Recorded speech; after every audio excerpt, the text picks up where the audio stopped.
All right, welcome back everybody. And today we're going to talk about what happens when you find an expansive cavern deep underground. So that's a specific message you get in this game when, spoiler, you find an expansive cavern deep underground. So it'll pause the game, it'll give you that message, and the first thing you're going to want to do is, and just watch, this is how I'm handling it.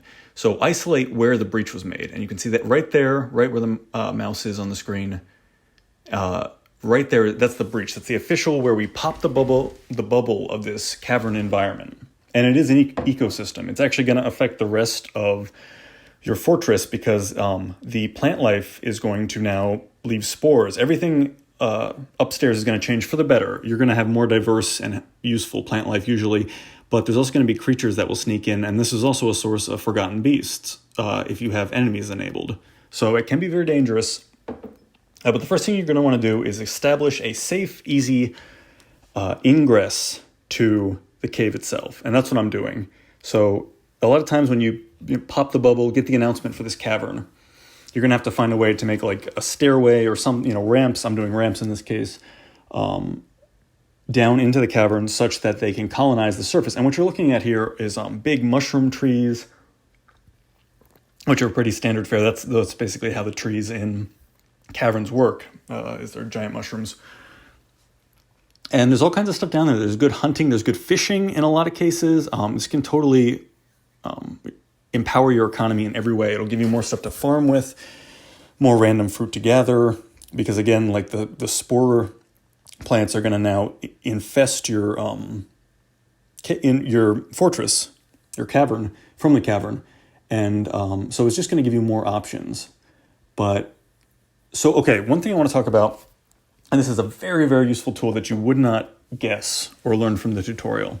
And it's something that I call table testing, or you can call it furniture testing.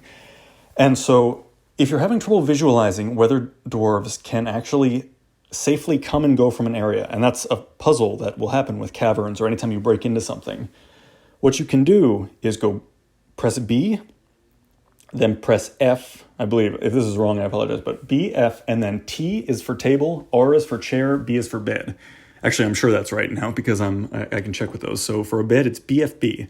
For a table, it's BFT. For a chair, it's BFR.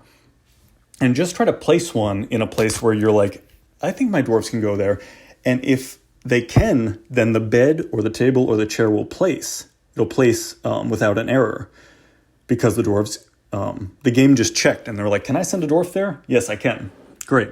If you can't, if the game checks and it can't find a path down to, say, like the ground floor of this cavern, and you'll see, if you watch carefully, I'm doing that. I'm placing random beds and tables.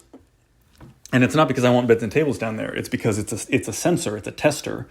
So, so what happens is the first dwarf who digs down here, I make a mistake somehow and he can't get back up. And that's pretty common. You make a digging mistake, some miscalculation, and the dwarves will be like, nope, that's too steep or something. I can't get back up. And what you do, and right there, I'm testing. I'm building furniture, and it's saying, nope, I can't.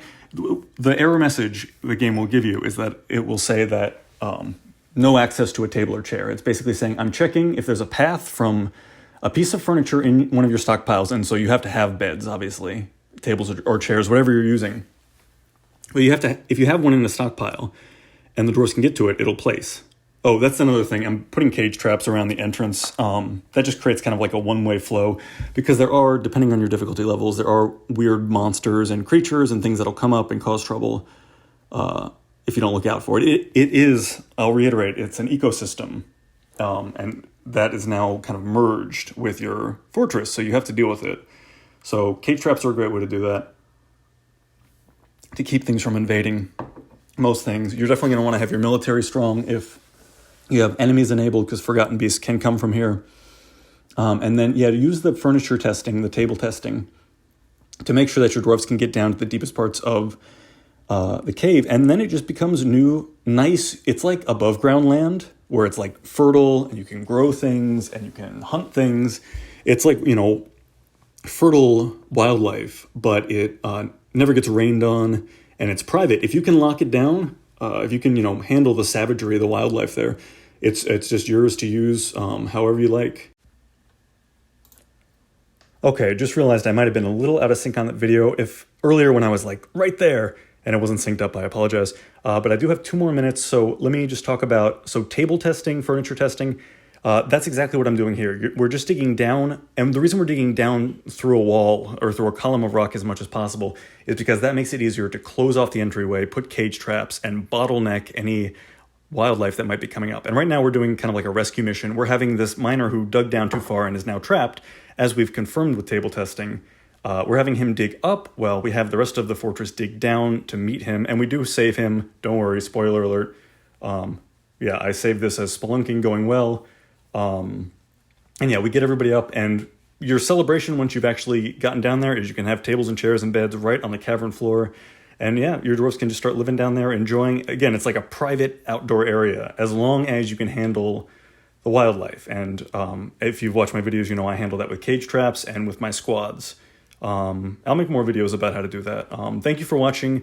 Please keep liking and subscribing. The growth has been really incredible. I've really appreciated it. And yeah, I'll see everybody in the next one.